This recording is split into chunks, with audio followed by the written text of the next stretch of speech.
Hi guys, hope you're doing well. You are welcome back to my channel. My name is Doreen, and to everyone that has subscribed, thank you so much. I really appreciate your support.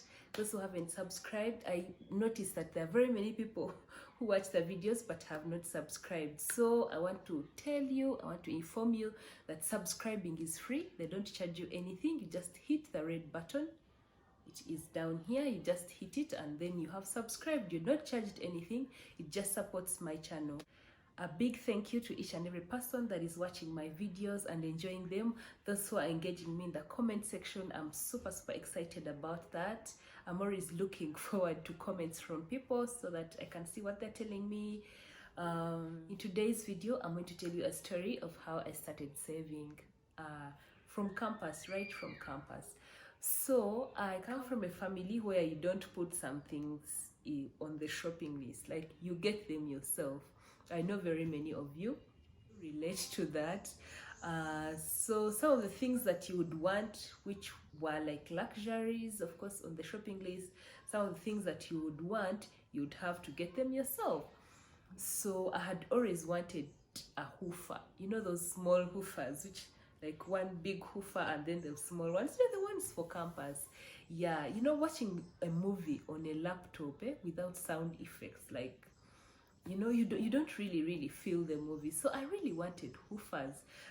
So what I did, when they gave me money for shopping at the beginning, I used to divide it. Of course, I would divide it throughout the term.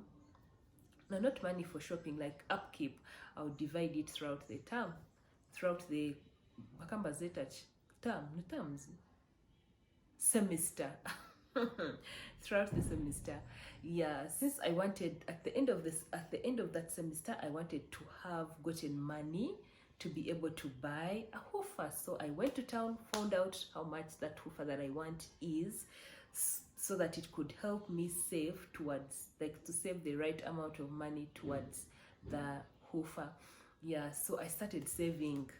You know, I started saving. I started putting away some luxuries that I was, you know, engaging in, because I had a goal, and my goal was to buy a hoofer. So at the end of the semester, I had accumulated enough money to get me a hoofer. Let me tell you guys, the following semester I was blasting, you know, listening to music on a laptop. That is not like, it's not the same. Let's face it, it's not the same like when you have a hoofer and you've connected and it's, you know, boom. Yeah, so that is the one thing that I saved towards a computer, towards buying me some hoofers. And then another thing that I saved for was gas. So I used to use the stove. From the beginning of campus, I was using a stove, but it was really so hectic. You know, that soot that comes out, the smell, it was just not pleasant. So I decided that I am going to save towards buying gas. So I also found out how much gas is, and I started saving towards that. But what happened was, the good thing that happened, okay, what I targeted were people who are leaving. You know, like fourth years, when they're leaving, some of them like to sell their things. So that is what I targeted. When people were leaving, I was able to buy myself gas at an even cheaper price, because I had purposed and saved for it, and I had purposed, saved for it. I was able to get it, and my life was better. Gas doesn't have that soot, doesn't have that smell. Your clothes don't have to smell, you know. So yeah, so I was able to get myself those two things. But my savings culture did not stop there.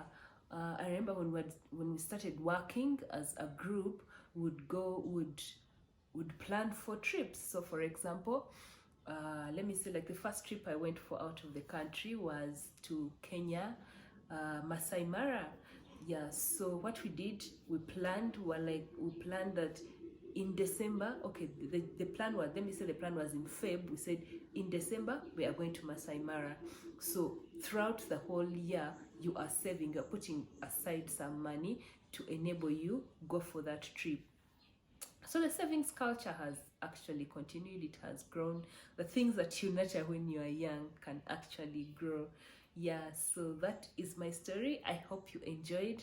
I hope you picked something that could help you. Go out there. If you've not yet started saving, it is never too late. You can start now. Look at something that you want and save towards getting it. It doesn't matter if you have a lot of money.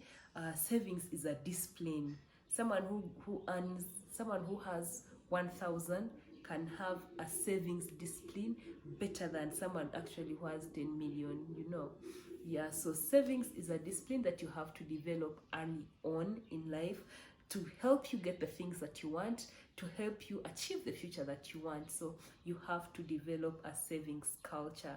It also helps you go to places that you want to go to. For me, in my case, yeah. So that is actually not the only trip that I went for. Because of that, I actually realized, okay, I used to be those people that think that some things are for rich people. You know, I'm like, me, where will I go to such places? You know, so until something happens, and this is why I'm sharing this with you, that it is possible. It is possible if you plan for it. It is possible if you save for it.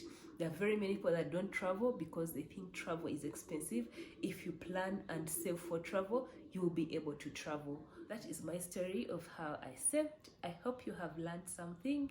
I hope you'll be able to share this video with people who need to hear it, especially the young people who are still in high school, who are still at campus. If you have your kids and you want them to develop a culture of saving, you can show them this video and they'll be able to learn a thing or two.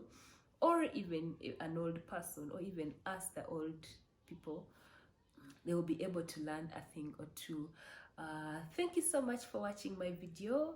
Remember, progress is progress no matter how small. Keep moving, keep growing, and keep glowing. Thank you for watching.